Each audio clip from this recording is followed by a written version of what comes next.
கர்மா பண்ணிக்கணும். ஏன்னா இதெல்லாம் அவிகித கர்மா தானே, பண்ணினா பண்ணிக்கலாம் பண்ணிக்காமலும் இருக்கலாம். அப்படிங்கிறதுனால இதெல்லாம் அவ பெருசா பண்ணிக்க மாட்டான்.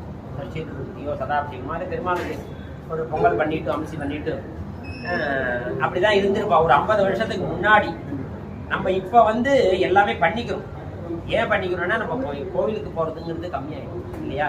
இன்னைக்காவது ஒரு நாளைக்கு பெருமாள் பாக்ஸாருக்கு போய் சேர்த்துட்டு வருவோம், திருநீர் மலை பெருமாள் சேர்த்துட்டு வருவோம், திருப்பதி போயிட்டு வருவோம் அப்படின்னு என்னைக்காவது ஒரு நாளுக்கு பிளான் பண்ணி இல்லையா. அப்பே காலத்துலதான் இந்த சஷ்யப்த பூஜை சாந்திய புத்தக சாந்தி ஜபம் பண்ணி எல்லா மந்திர ஜபங்கள்லாம் பண்ணிக்கிறது நம்ம பெருமாளுக்கு ஒரு தேங்க்ஸ் சொல்றதுதான், ஒரு நன்றியை தெரிவிக்கிறது தான் இந்த அவிகித கர்மாவோட வேலையெல்லாம். ஒரு நன்றி. ஏன்னா போன விஸ்வாவச வருடத்துல இவர் பிறந்திருக்கார். இந்த விஸ்வாவச வருடம் மந்திராதீனந்து தெய்வம். எல்லாத்துக்கும் ஆதாரம் என்னன்னா மந்திரம்.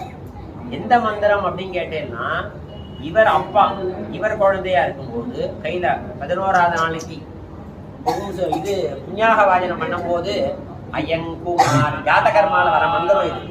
அயங்குமாரா ஜராந்தயது தீர்க்கமாயு அப்படின்னு இவ அப்பா சொல்லி இவர் ஆசீர்வாதம் பண்ணியிருக்காரு. அதாவது ஜாதகர்மால உச்சி முகர்ந்து காதல் இந்த மந்திரத்தை சொல்லி அயங்குமாரா தீர்காயு அப்படின்னு, தீர்காயுசா குழந்தை இருக்கணும் அப்படின்னு அந்த மந்திர பலன் நீங்க சொல்லி. ரெண்டாவது விஷயம், கல்யாணம் இதெல்லாம் பண்ணிட்டாச்சு. அப்புறம் கல்யாணம் பண்ணிக்கும் போது மாமி கை பிடிக்கும் போது திருமங்கலிதாரணம் கூட்டம் முடிஞ்சு பிரதான ஹோமம் முடிஞ்சோடனே லாஜஹோமம். லாஜஹோமம் எல்லாரும் பாக்குறோம், ஸ்திரீகள் எல்லாம் பண்ணுவா. அவ கையில பொரிய கொடுத்து அது எல்லாமே மாமி பண்ற ஹோமம். இவருக்கோசரம் மாமி மந்திரம் சொல்லக்கூடாதுங்கிறதுனால மந்திரத்தை இவர் சொல்லுவார்.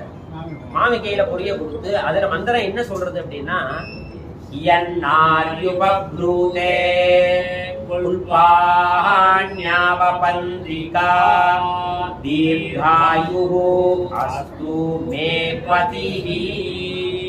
அப்படின்னு அந்த அக்னி பகவானை பார்த்து எங்க ஆத்துக்காரர் தீர்காயுசாய் அப்படின்னு அந்த மந்திரம் தீர்காயுஸ்து மே பதிஹி அப்படின்னு மந்திர பலன் தான் இன்னைக்கு நம்ம சர்ச்சைக்கு கொடுத்தி ஒரு எல்லாரையும் பார்க்கக்கூடிய ஒரு விஷயம். 10 பேருக்கு எல்லாரும் அதிதி தேவோபவ அப்படின்னு சொல்றது இல்லையா. மாது தேவோபவ அதிதி தேவோபவன் எல்லாரும் மற்றவாளுக்கு எல்லாருக்கும் சாப்பாடு போடணும். இப்ப நமக்கு எப்பயாவது கெஸ்ட் வரதையே எப்பயாவது கம்மியாயிடுச்சு இல்லையா. நம்ம எல்லா இடத்துலயும் கெஸ்ட் வரது எல்லாரும் வந்தா கூட அப்படி வந்தாலும் எங்கேயாவது வெளியில அப்படியே சாப்பிடுவா. சவால் போய் சிரமப்படுத்த வேண்டாமே. பின்னாடி எல்லாம் பார்த்தீங்க அத்தை பையனோட ஆரோத்தர் இருப்பான், அங்க போய் சாப்பிட வேண்டாம் தைரியமா சொல்லிட்டு போயிட்டு அங்க போய் சாப்பிடுவோம் இல்லையா.